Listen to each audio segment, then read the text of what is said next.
Praise the lord everyone. How are you? ప్రభు కృపలో అందరూ బాగున్నారా? మీరందరూ కూడా బాగున్నారని నమ్ముచున్నాను. ఈరోజు దేవుడిచ్చు గొప్ప వాగ్దానములో దేవుడు మనకి చేస్తున్న వాగ్దానానికంటే ముందు, నీవు ఒంటరితనంతో బాధపడుతున్నావా? అయితే దేవుని వాక్యాన్ని చదువు. నీవు దుఃఖంలో ఉన్నావా? నీకు ఓదార్చేవారు లేరా? అయితే దేవుని వాక్యం చదువు.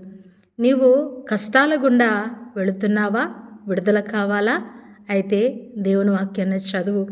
అలాగే ఈ లోక మాలిన్యములో పడిపోకుండా నిన్ను గద్దించి సరిచేసేది ఏంటంటే దేవుని యొక్క వాక్యము. నీకు రోగములో పడి ఉన్నావా? స్వస్థత కావాలా?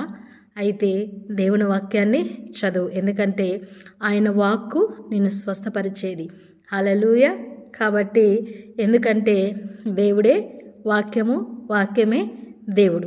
దేవుని వాక్యంలో మనం చూసుకున్నట్లయితే యోహాను శుభవార్త 1వ అధ్యాయం, ఆదియందు వాక్యముండెను, వాక్యము దేవుని యొద్ద ఉండెను, వాక్యము దేవుడై ఉండెను అని దేవుని వాక్యము సెలవిస్తుంది. ఆదియందు వాక్యముండెను, వాక్యము దేవుని యొద్ద ఉండెను, వాక్యమే దేవుడై ఉండెను. కాబట్టి గత సంవత్సరము వాక్యం చదవటం నిర్లక్ష్యం చేసేవేమో. ఈ సంవత్సరము దేవుని వాక్యాన్ని చదువు. దేవుని వాక్యాన్ని చదివినప్పుడు నీ బాధలో, నీ కష్టంలో, నీ నష్టంలో, నీ ఇరుకులో, నీ ఇబ్బందుల్లో దేవుని వాక్యము నిన్ను బలపరిచి నిలబెట్టుకుంటుంది. God bless you. దేవుని మాటలు దీవించును గాక. ఆమేన్. Praise the lord.